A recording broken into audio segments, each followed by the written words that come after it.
안녕하세요. 가슴으로 낳은 인연으로 인해 새로운 인생을 살고 있는 60대 남자입니다. 인생을 살아가다 보면 한 번쯤은 인생을 변화시킬 만큼의 큰 인연을 만나기 마련이죠. 그런 인연은 하늘이 내려준 것이라 그런가 인생의 풍파 속에 서로 다른 길을 걷다가도 언젠간 다시 만나게 되는 것 같아요. 60대에서 70대로 넘어가는 길목에 있는 저에게도 하늘이 내려준 것과 같은 운명 같은 인연이 있답니다. 오늘 저는 인연의 소중함을 되새기며 파란만장한 제 삶을 여러분께 소개하려고 합니다. 19년 전 저는 아내와 함께 지방에서 작은 슈퍼를 운영했어요. 당시 저는 중소기업에 다니고 있던 평범한 샐러리맨이었습니다. 하지만 경제 위기로 사정이 안 좋아지게 되자 가족의 미래를 위해 다니던 회사를 그만두고 자영업에 뛰어들었죠. 제대로 장사를 해본 적도 없는데 그때 무슨 자신감이었는지 퇴직금을 끌어모아 호기롭게 슈퍼를 열었답니다. 하지만 주변의 아파트 단지를 여러 끼고 있어서 그런가 무모한 도전이라 생각한 것과 다르게 슈퍼는 초기부터 제법 장사가 잘 되었어요. 사장님 콩나물 1,000원어치만 달라고 했더니만 이렇게 많이 주시면 남는 게 있어요? 저야 좋지만 사장님도 먹고 사셔야죠. 안 그래요? 맞아요, 사장님. 지난번에 저한테도 서비스를 팍팍 넣어주셨잖아요. 감사하지만 한편으론 걱정되더라니까요. 저희 슈퍼 없으면 큰일 나요. 사거리 큰 마트에 있는 과일들은 비싸기만 하고 맛도 없어서 우리 애들이 여기 과일만 찾는단 말이에요. 꼭 오래오래 장사해 주셔야 돼요. 네? 단골이 하나둘 늘어가고 슈퍼의 입지도 단단해질 무렵의 일이었습니다. 그때 저는 모아놓은 돈으로 슈퍼를 확장할 마음을 가지고 주변의 땅들을 매입해볼까 생각하던 중이었어요. 그날도 어김없이 아내와 함께 슈퍼를 어떻게 더 확장하는 것이 좋을까 이야기하고 있었는데 슈퍼 앞으로 한 노인과 아이가 리어카를 끌며 지나가고 있더군요. 저러다 떨어지는 게 아닐까 싶을 정도로 폐지가 한가득 담긴 리어카를 앞에선 할아버지가 끌고 아이가 뒤에서 밀고 있었죠. 할아버지가 여기까지 오시네. 아시는 분이신가 봐요. 사장님 모르셨구나. 저 할아버지 이 동네에서 유명하신 분이에요. 밤이고 낮이고 리어카를 끌고 동네를 돌아다니시면서 폐지를 주우시는 분이죠. 다리를 저시는 걸 봐선 몸도 안 좋으신 것 같은데 저기 저 뒤에 있는 꼬마랑 하루도 빠짐없이 다니세요. 듣기론 손주라고 들었는데 맨날 데리고 다니는 게 학교에도 아마 안 가는 것 같더라고요. 아유, 불쌍해라. 안쓰럽긴 한데 이 동네 사람들은 다 저 할아버지 싫어해요. 네? 싫어한다고요? 상가 사람들이야 박스 버리기 편하니까 그냥 두시는 것 같지만 우리 같은 엄마들은 저런 사람들이 여간 신경 쓰이는 게 아니거든요. 냄새도 너무 많이 나고 추레한 게 혹여라도 애들한테 돈 내놓으라고 해코지라도 할까봐 걱정돼서요. 손님들의 말에 할아버지를 자세히 보니 정말 행색이 말이 아니더군요.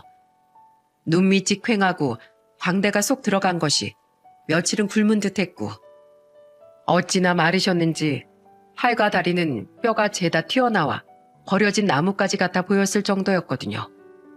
아이의 상태 역시 나빠 보였죠. 얼굴을 보아하니 한 초등학교 1, 2학년 정도 된 것 같은데 얼굴도 까맣고 눈에 힘이 하나도 없어 보이는 게 어쩐지 애가 애답지 않게 느껴질 정도였습니다. 그런 두 사람이 자기 몸보다 큰 리어카를 낑낑거리고 끄는데 그 모습이 어찌나 딱해 보였는지 모릅니다. 그때부터 전 할아버지와 아이를 유심히 살펴보기 시작했습니다. 신경을 쓰기 시작하니 왜 그간 알아보지 못했을까 생각이 들 정도로 매일 몇 번이고 슈퍼 앞을 지나가시더군요. 할아버지는 사람들이 수군거려도 아랑곳하지 않고 회지를 주우셨죠. 그 모습에 저는 고물상을 운영하는 아버지와 회지를 주우러 다니시는 어머니를 떠올렸어요. 특히 남들의 손가락질을 받으면서도 아이들은 공부시켜야 한다는 신념 아래 밤이고 낮이고 뼈가 부서져라 리어커를 끄시던 어머니가 생각났죠. 찢어지게 가난했던 그 시절이 떠올라 전 슈퍼를 지나가는 할아버지를 불러 세웠습니다. 그리고는 할아버지 두 손에 10,000원짜리 지폐 한 장과 빵 2개를 쥐어드렸죠. 할아버지, 잠시만요. 저기 별건 아닌데요. 이걸로 가다 식사라도 하세요. 아이고 사장님, 이러지 마십시오. 늙은인 그냥 폐지나 주우면 좋게. 제 부모님 갖다 드리는 거니 괜히 없지 마시고 받으세요. 할아버지도 그렇고 저 아이도 밥은 먹여야 하잖아요. 끼니 거르지 말고 꼭 식사하세요.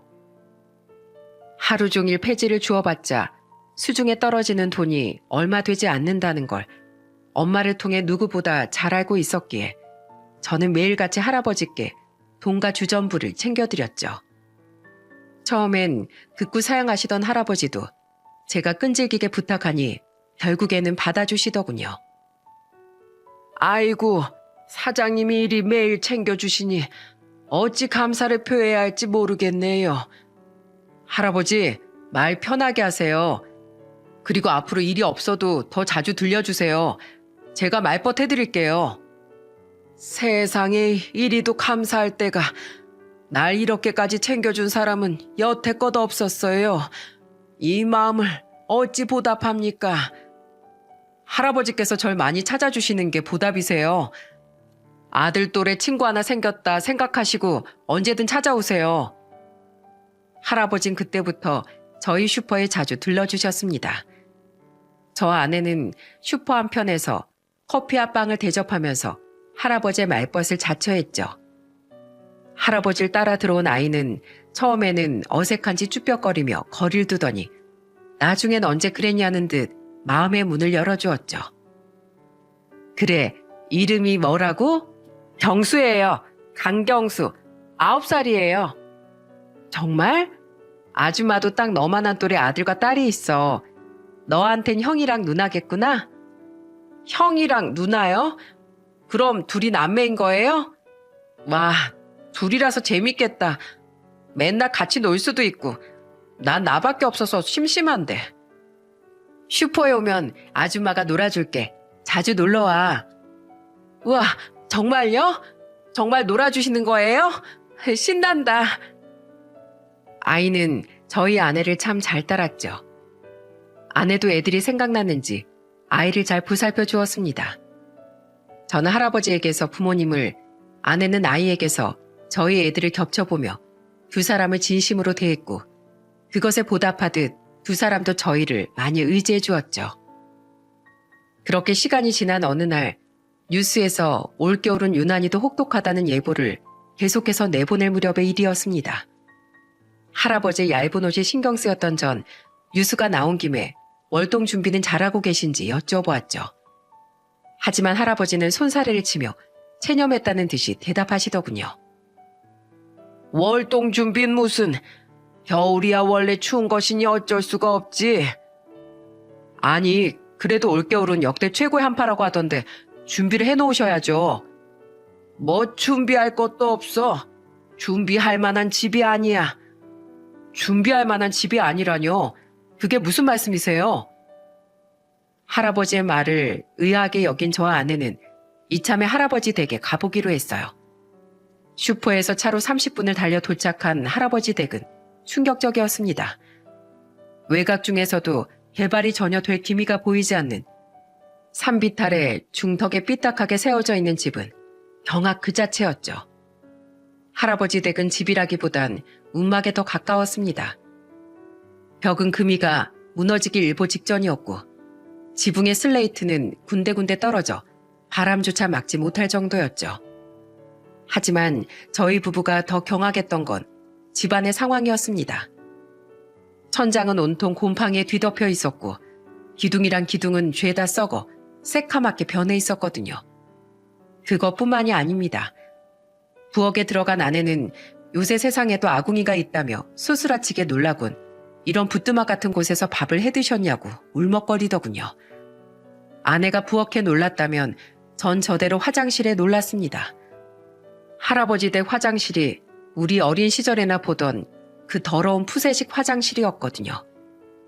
세상에, 여러분 믿어지세요? 시골에서조차 그런 화장실이 없어진 지 꽤 되었는데 아직도 그런 집이 있다니 믿을 수가 없었죠. 그런 다 무너져가는 집에서 할아버지와 경수는 살고 있었던 거예요.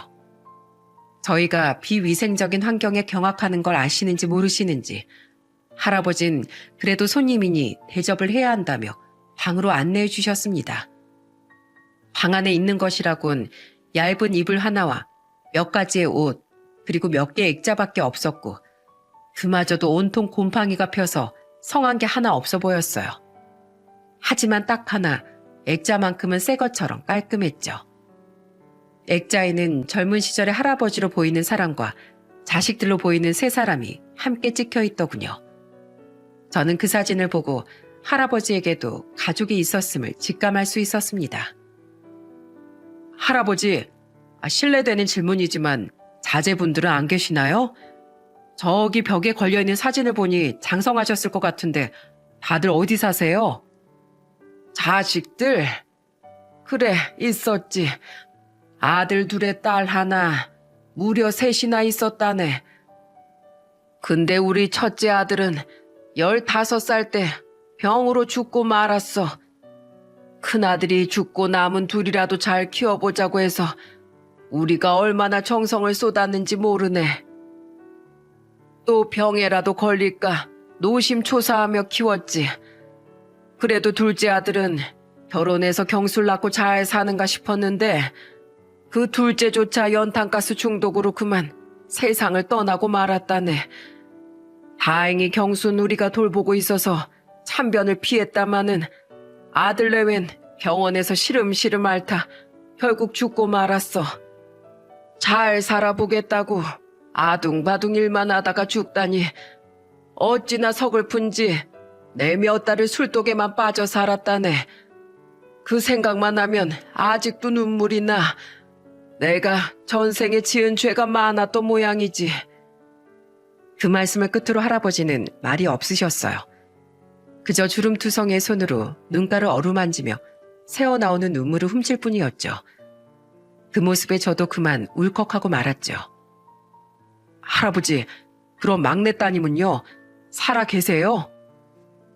딸은 살아있네만 결혼한 뒤로 한 번도 찾아오질 않았다네.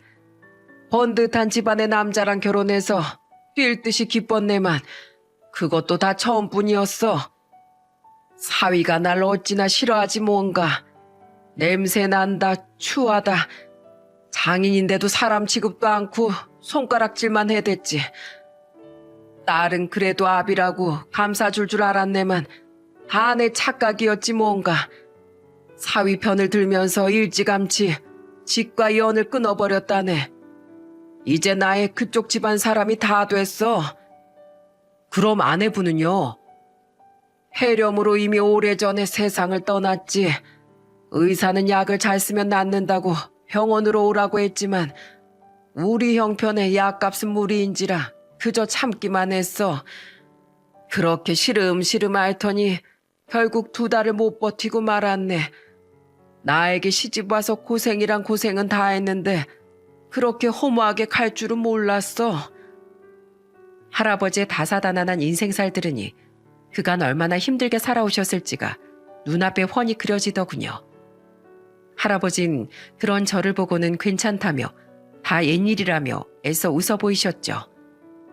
그리곤 자신은 다 늙었으니 이제 죽으면 그만이지만 남겨질 핏덩인 어찌하냐며 도리어 경수에 대한 걱정을 한가득 쏟아내셨습니다. 아내와 2 아들은 죽고 딸은 떠나고 남은 건 우리 경수뿐이야. 아이고 딱한 거. 내가 몸이라도 성해서 일이라도 제대로 하면 좋으련만 이 당뇨 합병증 때문에 일도 제대로 못하니 저 어린 것이 굶고만 있다네. 내가 이 나이까지 살아서 뭐 할까 싶다가도 저 가여운 목숨이 눈에 밟혀 할 수가 없어. 애비도 죽고 애미도 죽은 데다 형제도 하나 없으니 세상에 믿을 사람은 나뿐인데 내가 없으면 저 녀석은 어찌 사노. 내가 그게 걱정돼서 저승에서도 눈을 못 감을 지경이라네. 그때부터 저희 부부는 할아버지와 경수를 살뜰히 보살피기 시작했습니다. 특히 아내는 경수의 영양 상태가 걱정되었는지 반찬들을 만들어 할아버지께 꽉꽉 채워놓았죠. 경수야, 아줌마가 반찬 가져왔으니까 많이 먹어. 우와, 멸치볶음에 소세지잖아. 아줌마 감사해요. 아줌마께서 해주시는 음식은 전부 다 맛있어요. 세상에서 제일 맛있어요. 그래. 우리 경수 많이 먹고 힘내서 학교 열심히 다니자. 싫어요. 저 학교 안 다닐래요. 경수야, 지난번부터 묻고 싶었는데 왜 학교는 안 가려고 하는 거야? 학교 가는 거 싫어? 누가 괴롭히는 거야? 그런 건 아닌데요. 그냥 할아버지랑 떨어지는 게 걱정돼서 싫어요. 할아버진 내가 없으면 안 된단 말이에요. 할아버지에게 가족은 저밖에 없는데 제가 떨어졌다가 혹시라도 잘못되면 어떡해요. 그 말에 아내는 경수가 돌아가신 부모님을 떠올렸다는 걸 눈치챘다고 해요. 자기가 떨어져 있다가 혹시라도 부모님처럼 변을 당할까 두려워했다는 거죠. 아내는 경수의 깊은 상처를 느꼈다고 하더군요. 경수야, 경수는 할아버지 사랑하지? 기쁘게 해드리고 싶지? 그럼요. 경수가 할아버지 기쁘게 해드리는 방법은 딱 하나야. 그건 바로 경수가 훌륭한 사람이 되는 건데, 경수가 할아버지를 도와 폐지를 줍는 것도 참 고마운 일이지만 할아버진 학교에서 경수가 열심히 공부해서 경수가 나중에 훌륭한 사람이 되는 게 더 기쁘실 거야. 그래요? 제가 훌륭한 사람이 되면 할아버지가 기뻐하실까요? 그럼 기뻐하다마다 어른들에겐 자식들이 훌륭한 사람이 되는 것만큼 큰 효도가 없단다. 그러니 우리 경수도 얼른 학교 가서 할아버지께 효도하렴. 아줌마가 내일 시장에서 책가방도 사주고 옷도 사줄 테니까 우리 같이 학교에 가는 거야.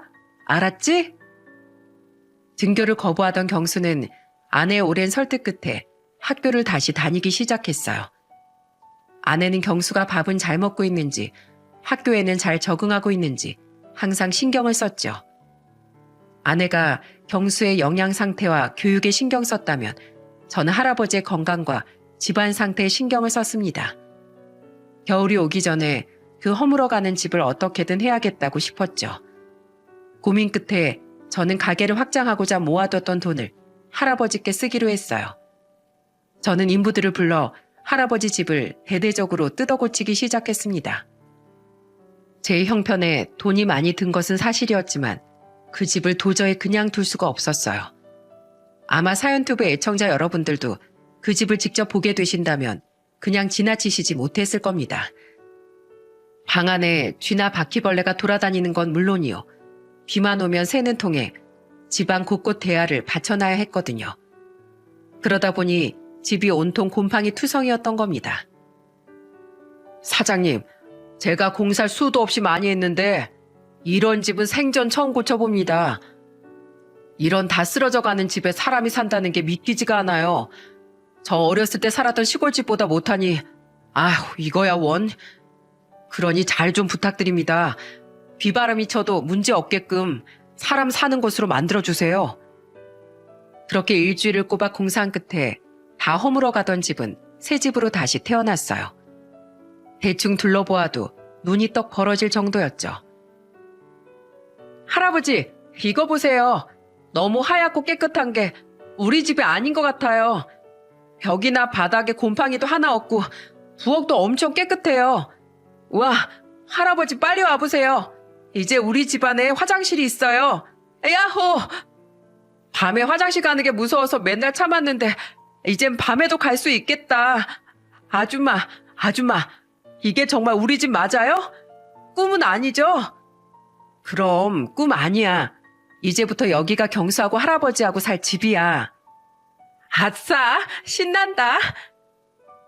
신난 경수는 집안 여기저기를 열어보며 방방 뛰었지만 할아버지는 그런 경수를 바라보기만 하실 뿐 좀처럼 집 안으로 들어가려고 하시지 않으셨습니다.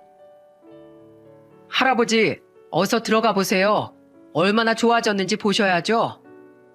돈이 한두 푼이 든 것도 아니었을 텐데 그 많은 돈을 우리한테 써도 되나? 미안해서 이걸 어쩌나. 얼마 들었어? 말해보게. 내가 조금이라도 보탤 테니까. 뭘 그런 걸 신경 쓰고 계셨어요. 그럼 제가 할아버지께 부탁 하나만 드려도 될까요? 그래, 어서 말해보게. 내 뭐든지 할 테니까. 할아버지, 그간 많이 힘드셨죠? 할아버지 지난 세월을 이것으로 다 보상받으실 순 없겠지만 그래도 열심히 살아갔기에 복받았다 생각하시고 앞으로도 경수를 위해서라도 저희 부부를 위해서라도 어떻게든 살아보려고 노력해 주세요. 포기하지 마시고요. 경수와 함께 힘내주세요. 아시겠죠? 그 대신 저희가 도울 수 있을 만큼 돕겠습니다. 이 집은 제 마음이다라고 생각하시고 받아주세요.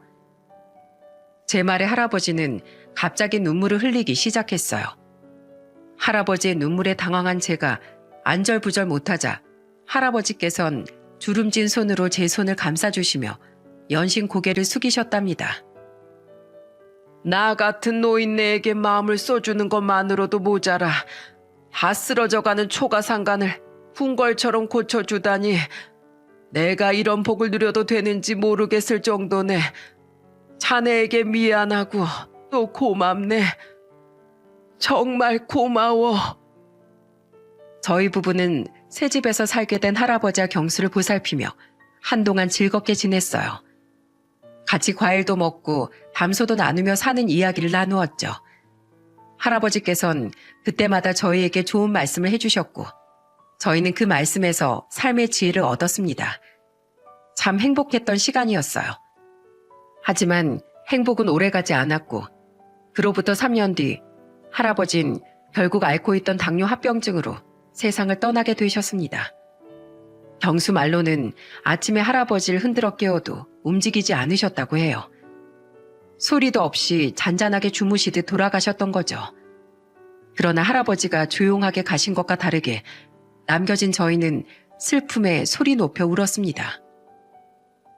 할아버지, 저만 두고 가시면 어떡해요? 저 혼자 이 세상을 어떻게 살라고요? 할아버지, 제발 일어나 보세요. 저 정말 외톨이로 두실 거예요?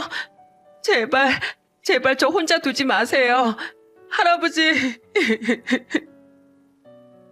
장례식장에서 경수는 떼를 쓰며 울부짖었어요.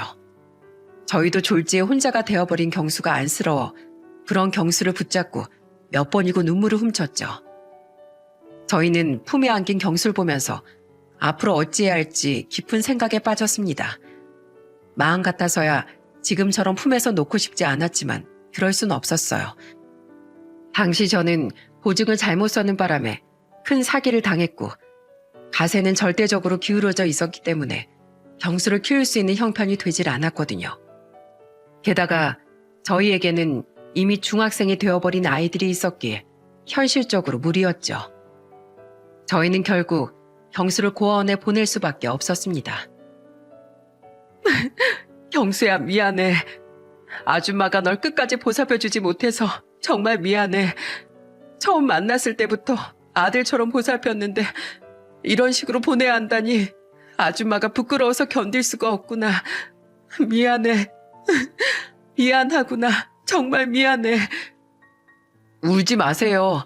지금까지 절 돌봐주신 것만 해도 감사했는걸요. 아줌마, 저에게 하신 말씀 기억하세요? 훌륭한 사람이 되는 게 효도하는 거라는 말씀 말이에요.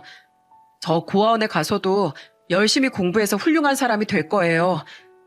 누구보다 훌륭한 사람이 되어서 먼저 세상을 떠난 우리 할아버지에게 장한 손주가 되고 싶어요. 그러니 울지 마세요. 지금은 이별하지만 우리 꼭 다시 만날 거예요. 제가 성공해서 돌아올게요.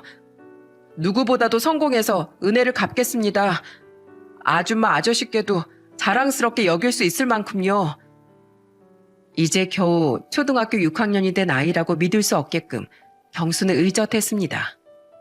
하지만 저와 아내는 그것이 오히려 더 가슴 아팠죠.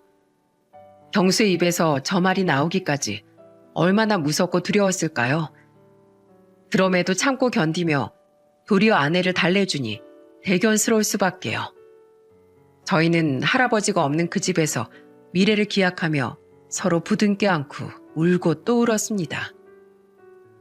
옷가채 몇 가지의 소지품을 챙겨 고아원에 가는 길에 아내는 경수에게 쪽지 하나를 건네주더군요.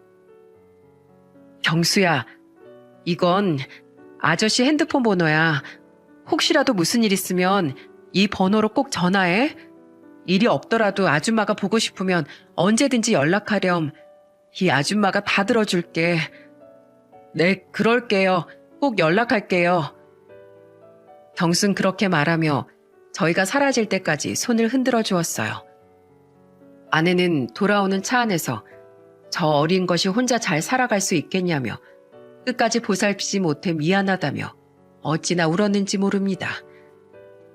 마지막으로 본 경수의 얼굴이 아른거려 헤어지고 나서도 저는 계속 경수를 후원해 주었습니다. 약소했지만 경수 앞으로 돈도 붙이고 계절별로 옷가지들을 보내주었죠. 경수가 감사하다며 제 핸드폰으로 몇 번 연락하기도 했었죠. 특히 아내는 경수를 위해 편지 등을 고아원으로 보내기도 했습니다. 한동안은 그런 교류가 계속되었죠. 하지만 운명의 장난인 걸까요? 경수를 떠나보낸 때부터 저의 인생은 힘듦과 고난의 연속이었어요. 특히 아이들이 속을 많이 썩였죠. 아이들은 심하게 반항적이었습니다. 처음엔 저희도 사춘기 때문이겠거니 했지만 같은 반 아이들의 돈을 뺏거나 물건을 훔치는 등 그저 아이들의 일탈이라고 치부하기 어려운 일을 여러 번 벌이고 말았죠. 아니, 아버님, 어머님, 도대체 자녀 교육을 어떻게 하신 겁니까? 애들이 저번에도 또 다른 아이들의 돈을 훔쳤어요. 이번이 몇 번째인 줄 아십니까? 이제 쟤네들도 곧 성인입니다. 학생이니까 용인되는 거지. 사회에서 저런 행동을 하면 잡혀 들어가요. 아버님이 누구보다 잘 아시지 않습니까? 안 그래요? 선생님, 정말 죄송합니다. 다 제가 부족한 탓입니다. 저 녀석들 졸업만 무사히 할 수 있도록 봐주세요. 앞으로 이런 일이 없게끔 할 테니까 부디 이번 한 번만 용서해 주세요. 다시 한번 부탁드립니다. 학교에 찾아가 용서해달라고 손이 발휘되도록 빈 적이 여러 번. 겨우 졸업한 아이들에게 졸업장도 땄으니 이젠 성인으로 잘 살아달라 부탁했지만 소용없더군요. 아이들이 혹여라도 사고라도 칠까 저희는 아이들을 혼내도 보고 달래도 봤지만 다 그때뿐이었어요. 아이들은 아내에게 자꾸만 돈을 요구했고 그때마다 저희는 동네가 떠나가라 다투어야만 했습니다. 주다 이제 더는 줄 돈도 없을 때 아이들이 좋은 투자처가 생겼으니 그걸로 새 삶을 시작하겠다며 아내의 적금 통장을 내달라고 하더군요. 적금 통장을 달라고? 너희 지금 그게 엄마한테 할 소리야? 도대체 왜 그래? 언제까지 속을 썩일 거야? 아니 엄마, 우리에게 통장을 주기만 하면 돈을 몇 배로 불려준다니깐? 지금까지 그렇게 가져간 돈이 얼만 줄 알아? 너흰 정말 왜 그래? 엄만 그냥 너희들이 직장에 들어가서 사람답게 살길 바랄 뿐인데 그게 그렇게 하기 어려운 거야? 내가 널 어떻게 키웠는데 어쩜 엄마한테 이럴 수가 있어? 엄마, 잔소리하려면 차라리 돈을 주고 나서 해. 뭐라고? 너 돈 그만 못해? 적금 통장 때문에 아이들과 몇 번을 언성을 높이며 싸웠는지 모릅니다. 특히 그간 아이들의 행보를 탐탁지 않게 여겼던 아내가 이 돈을 가져가면 엄마 아빠 다시는 못 보는 건 줄 알라며 으름장을 놓고 소리를 질렀지만 아이들은 막무가내였어요. 하지만 자식을 이기는 부모 없다고 결국 아내는 통장을 뺏기고 말았고 아이들은 통장만을 가져간 채 연락을 끊어버렸어요. 나중에 경찰에게서 연락이 오길 다단계가 주도적으로 계획한 억대 사기에 휘말리는 바람에 투자자 대부분이 돈을 잃었다고 하더군요. 뭐라고요? 다단계 사기요? 네, 지금 피해자가 한둘이 아닙니다. 자녀분들도 피해자이시죠? 하지만 다단계가 다 그렇듯 피해자가 곧 가해자이기도 하기에 저희도 뭘 어떻게 도와드릴 수는 없어요. 자녀분들 연락은 하시는 거죠? 아니요. 나가고 나선 전화 한 통 없어요. 연락이 없어진 지가 얼마나 되셨죠? 벌써 1년이 넘었습니다. 그럼 해외 도주 가능성이 있겠네요. 잘 알겠습니다. 찾으면 연락드리죠. 빚 갚는 처지에 한 푼 두 푼 아껴 모아뒀더니 졸지에 자식들에게 사기를 당한 꼴이 되어버린 저희는 마지막 남았던 적금까지 날리게 되자 앞날이 아주 깜깜해졌습니다. 하지만 아이들은 저희의 이런 마음을 아는지 모르는지 핸드폰 번호를 여러 번 바꾸어가며 해외로 잠적해버렸죠. 하지만 돈도 없고 아이들도 잃은 저희 부부의 불운은 여기서 끝이 아니었습니다. 더 큰 불행이 남아있었죠. 빚 문제로 여전히 허덕이고 있던 어느 날이었어요. 그날도 빚 문제로 은행에 갔다가 돌아왔는데 저희 앞에 믿을 수 없는 광경이 펼쳐져 있더군요. 저는 그 모습을 세월이 흐른 지금도 똑똑히 기억한답니다. 저희 부부에게 세상 그 어떤 것보다 큰 좌절을 안겨주었던 그날의 일을 어찌 잊을 수가 있겠어요?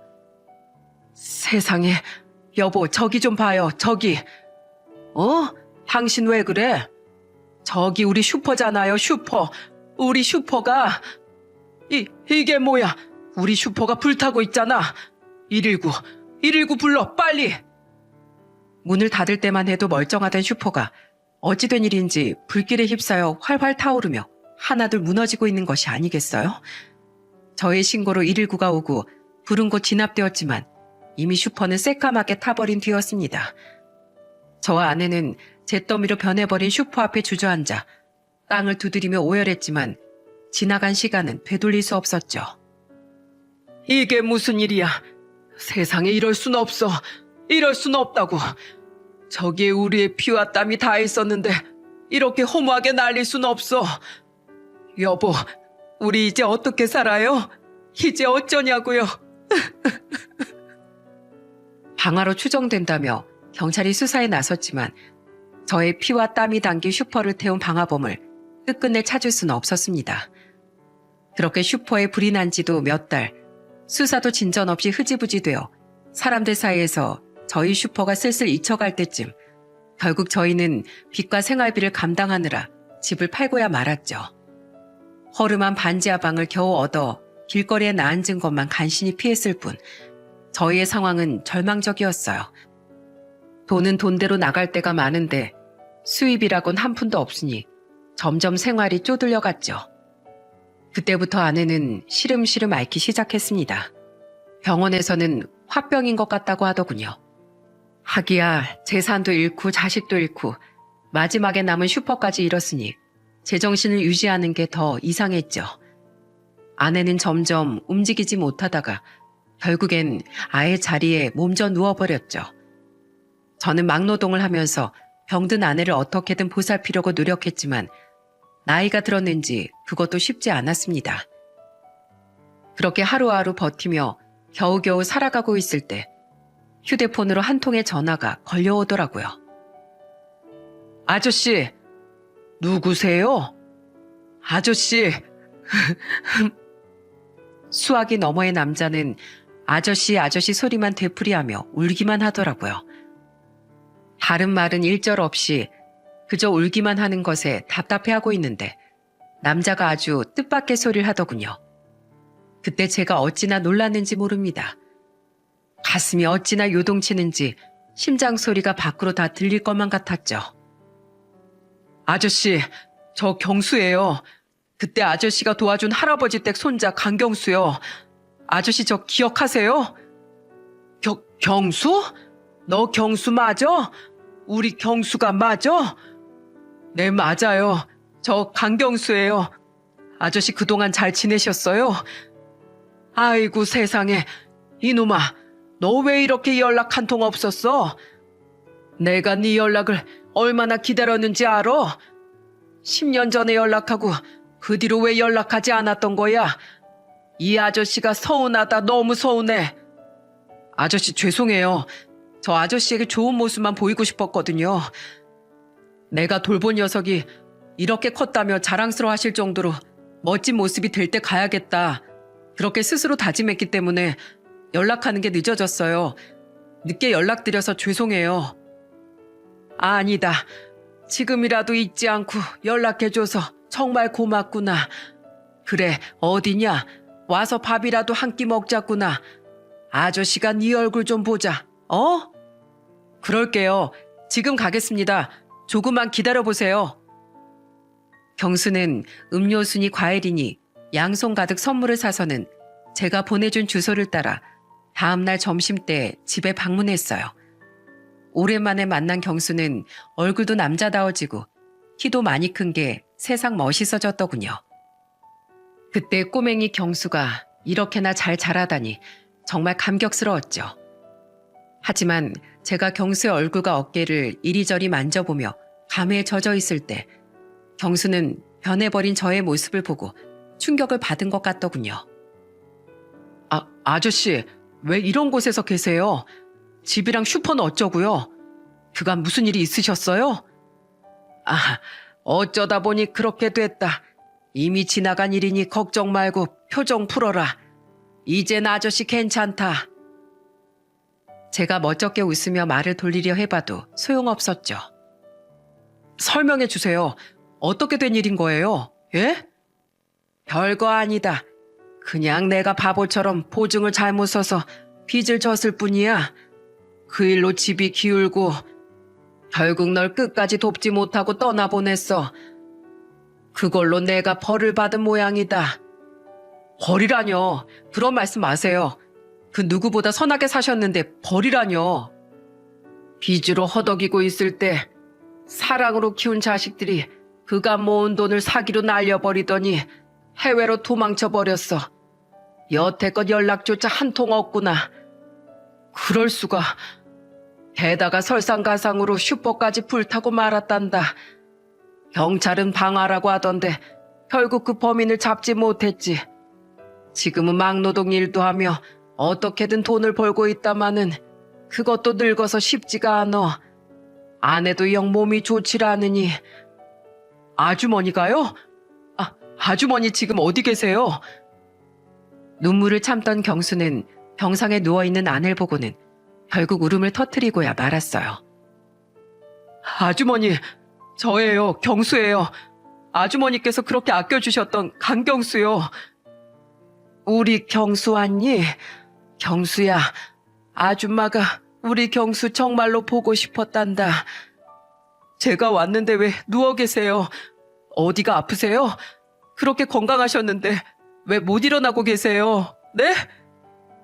아줌만 걱정하지 마. 그냥 몸이 좀 쇠약해졌을 뿐이야. 아주머니께서 이렇게 아프신지 몰랐어요. 제가 너무 늦었죠. 죄송해요. 정말 죄송해요. 죄송하긴 뭘 죄송해. 괜찮어. 우리 경수 키도 크고 훤칠한 게 이렇게 양복까지 입은 걸 보니까 너무 멋있구나. 마치 TV에 나오는 탤런트 같아. 경수야, 그간 어떻게 지낸 거니?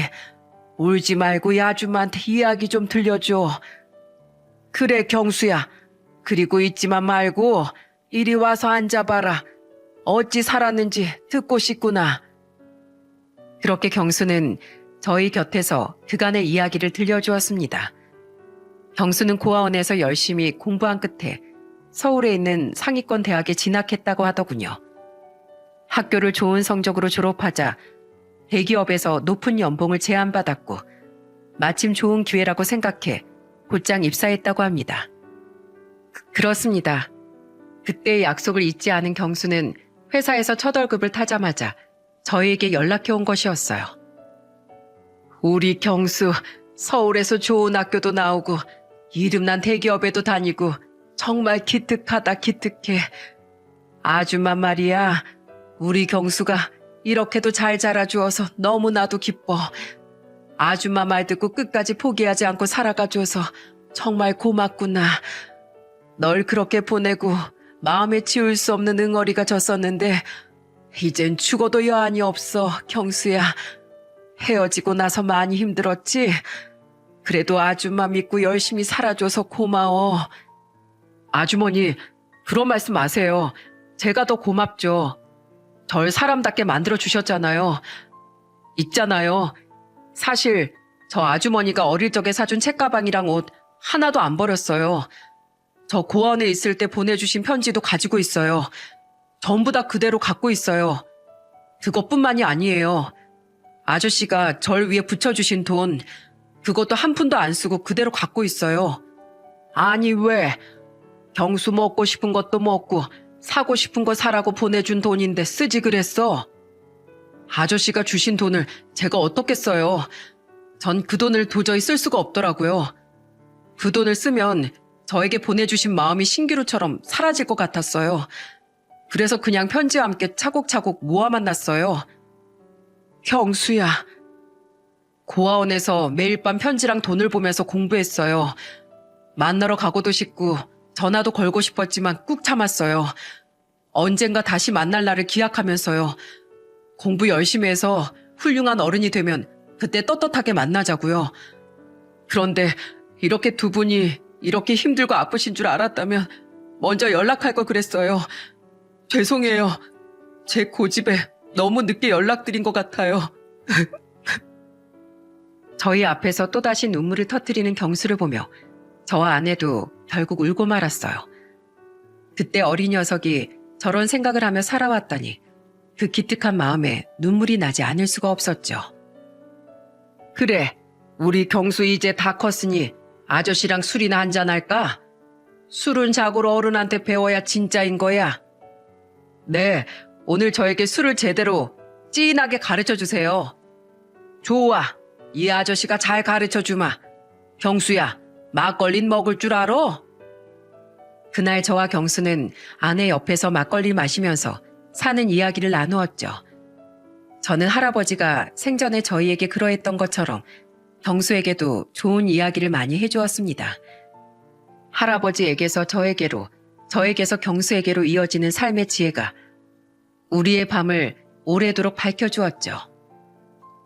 경수를 만난 다음부터 저희 인생은 180도 달라지기 시작했어요. 저희 부부가 19년 전 경수를 도와줬던 것처럼 이번엔 경수가 저희를 도와준 거였죠.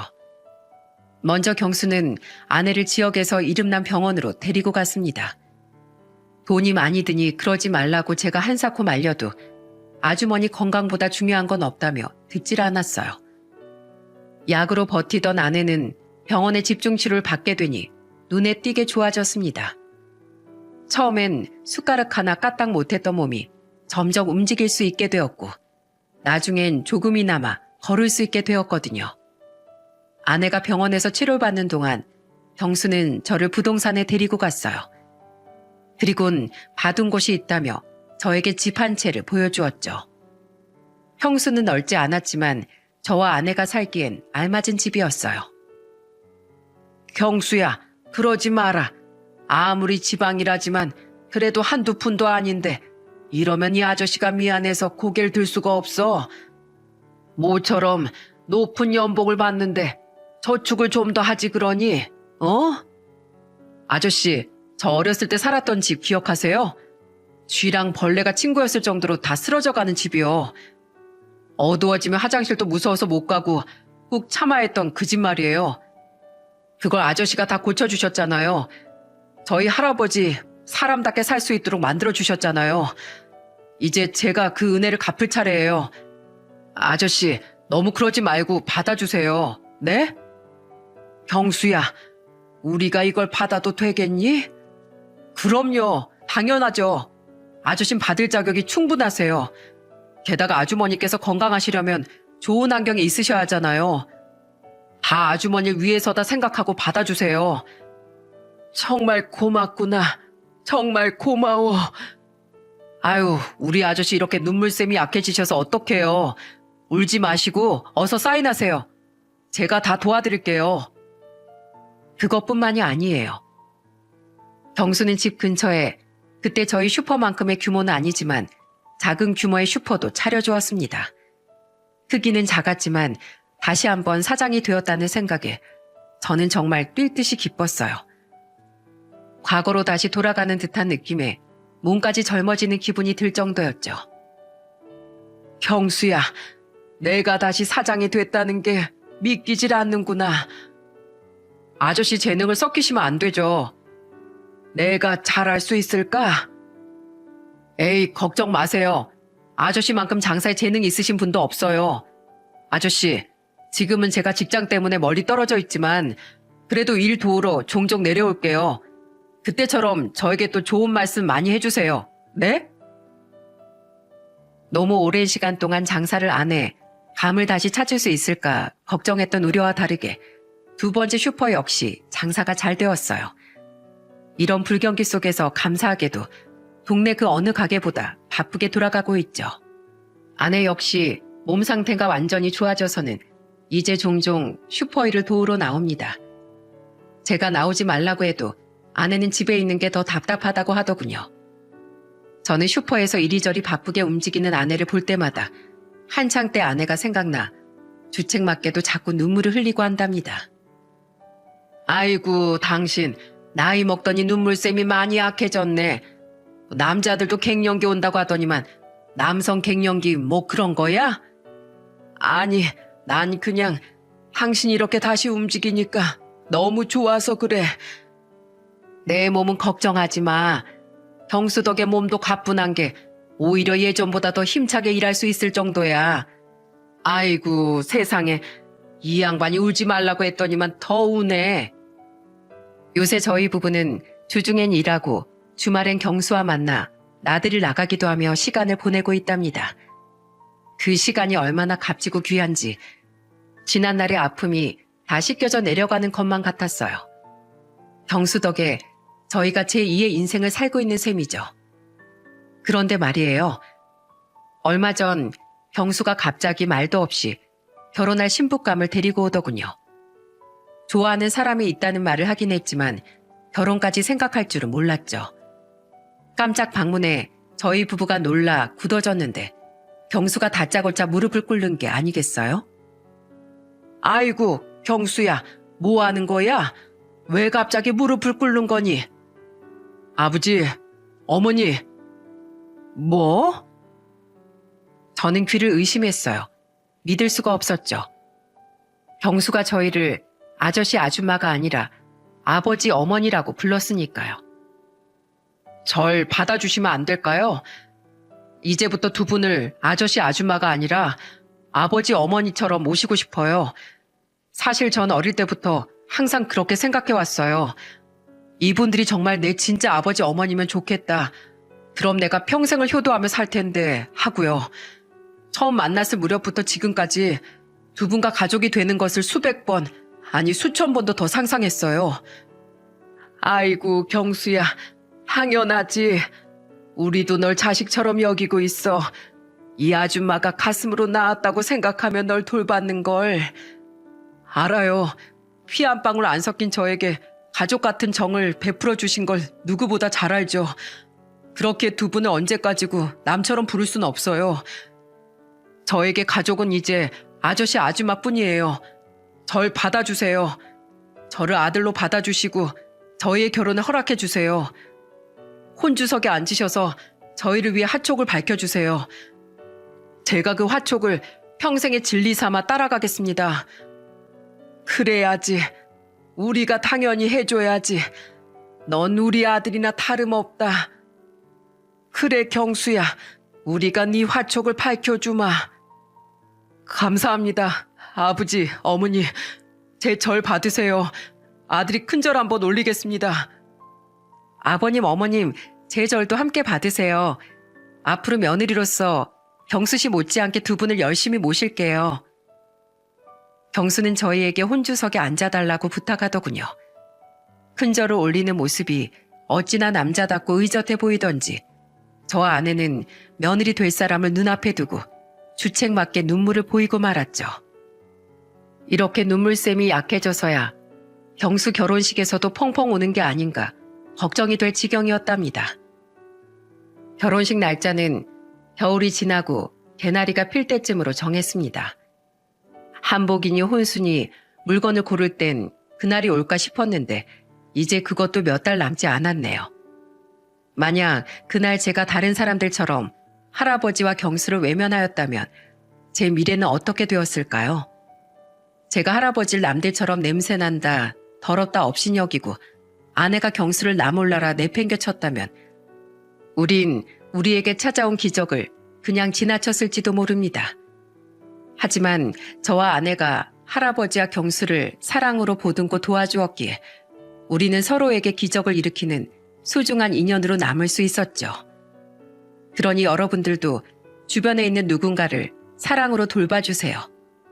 그 인연이 기적을 일으키고 여러분에게 가족의 사랑이란 것이 무엇인지 깨닫게 해줄지도 모릅니다. 여러분, 오늘 제가 여러분께 사연을 보내게 된 이유는 가족의 사랑에 관해 함께 이야기하고 싶어서예요.